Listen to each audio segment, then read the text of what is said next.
António Cunha, da Unipartner. Queria partilhar convosco aquilo que tem sido a metodologia, a abordagem que nós temos utilizado em diferentes clientes para fazer os tais processos de migração que o João e que o José Ramos referiram e que temos feito com sucesso em diferentes clientes. E clientes esses que, assim como a DSE, tinham um conjunto de desafios que são comuns a várias organizações. Estamos a falar de temas como endereçar requisitos do negócio que vão surgindo de uma forma muito dinâmica e que as organizações têm de endereçar, seja na administração pública, seja no setor privado.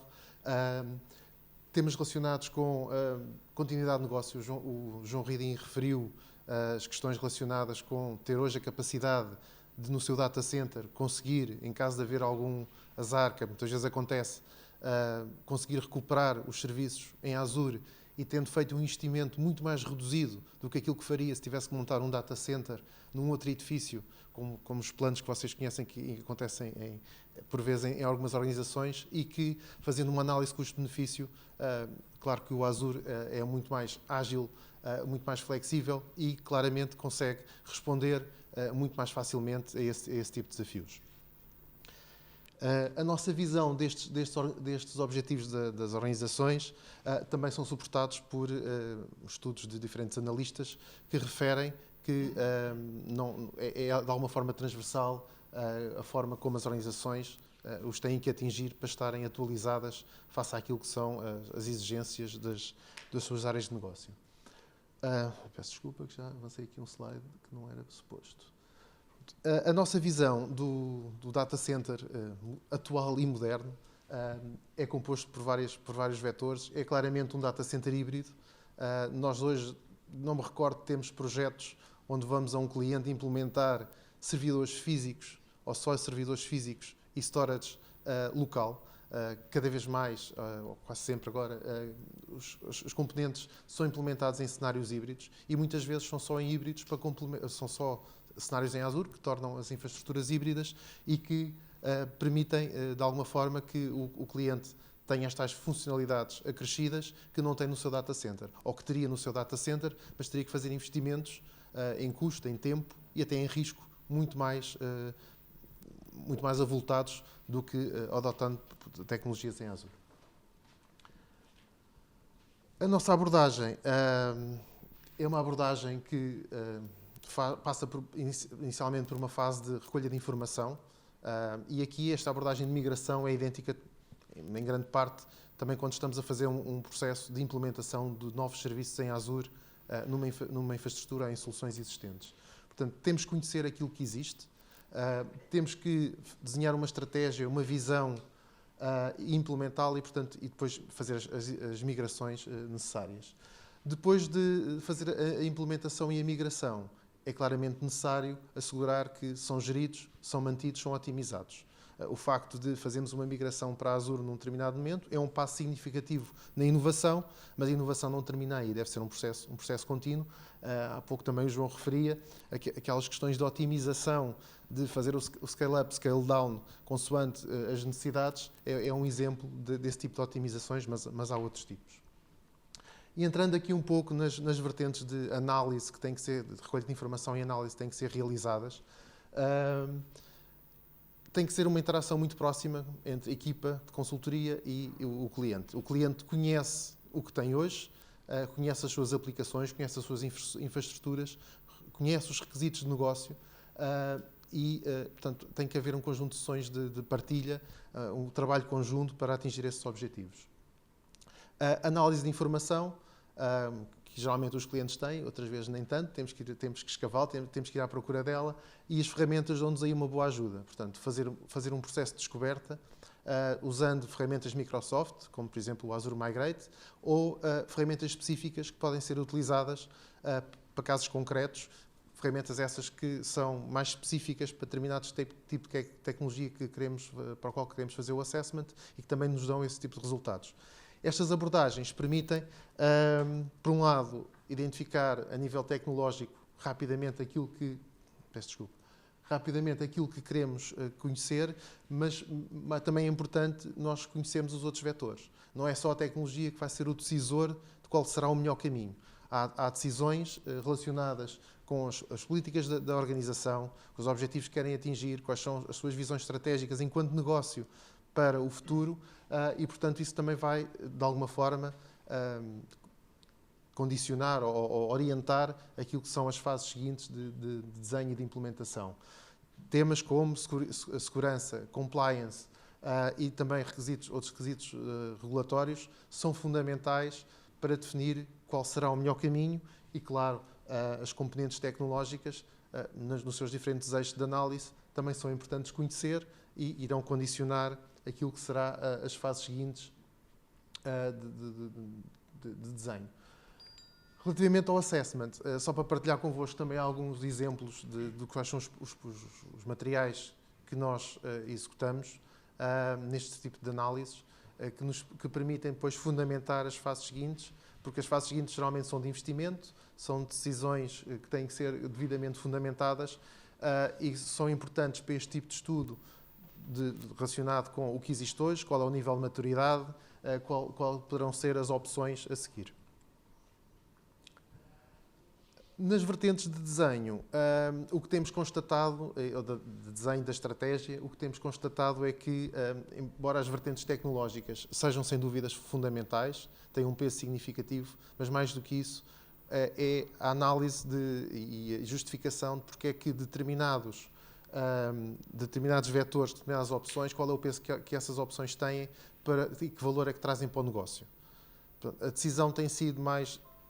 Claro, a tecnologia é um enabler, mas quais são as vantagens que essas opções trazem para o negócio? Qual é a proposta de valor dessas opções? E essa análise e essas opções e o valor dessas opções vão condicionar a estratégia, vão condicionar os cenários, os desenhos de arquitetura que vão ser elaborados e também qual vai ser o plano, qual vai ser o roadmap. E aqui o roadmap e os cenários é importante, e há pouco como o José Ramos também referiu, identificarmos quais são as quick wins, quais são os resultados que podemos atingir no curto prazo, também para garantir que a organização comece a ver o retorno de todo este processo.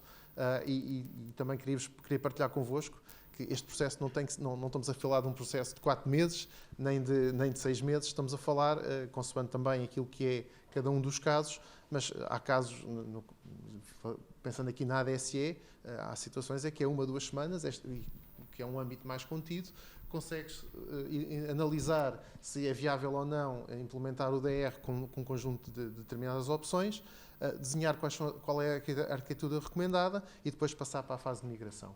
Portanto, a elasticidade também deste modelo, como é óbvio, adapta-se àquilo que é o espectro daquilo que queremos analisar.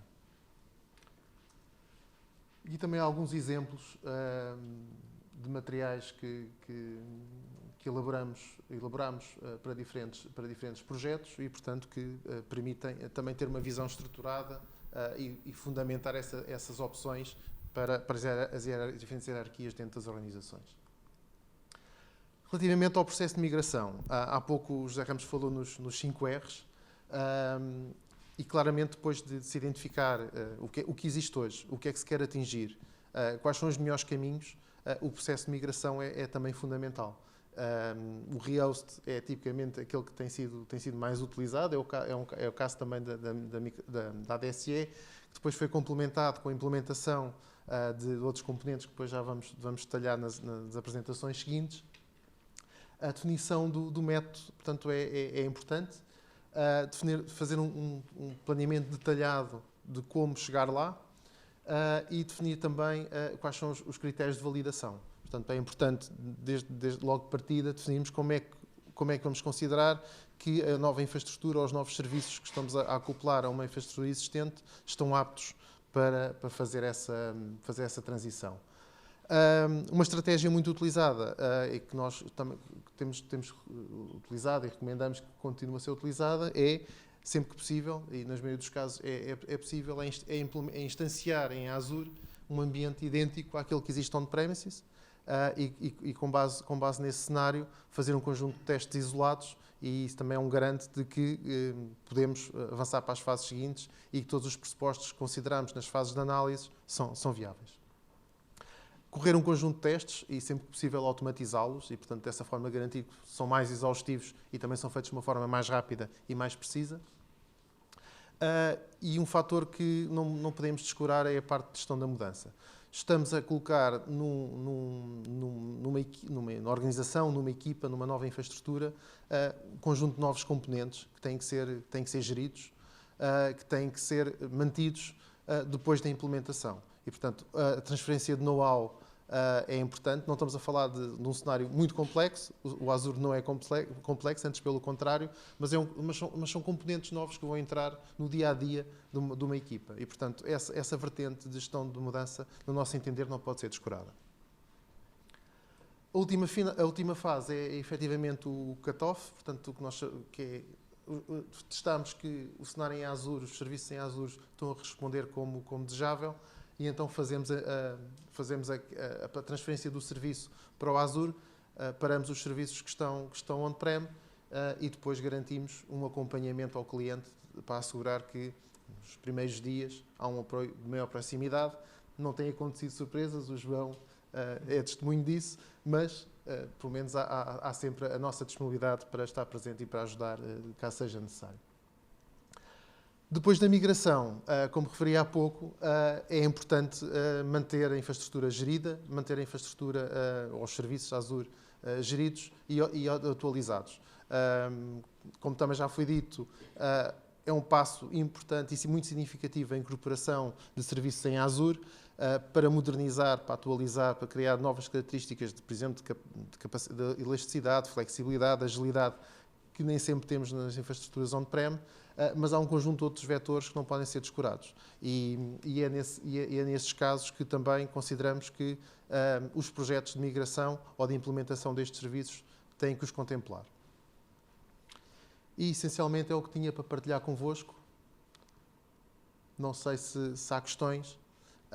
O que nós consideramos é que, com estas abordagens, seja por migração para substituir serviços existentes, seja pela inclusão de novos serviços, de novas funcionalidades utilizadas pelo Azure nas infraestruturas existentes ou nas aplicações existentes, é uma forma muito mais ágil, muito mais rápida e mais simples e com menos custo de atingir um conjunto de benefícios que as organizações querem atingir de uma forma mais rápida face àquilo que são as exigências das áreas de negócio ou dos seus clientes finais. Ok? Muito obrigado pela vossa atenção.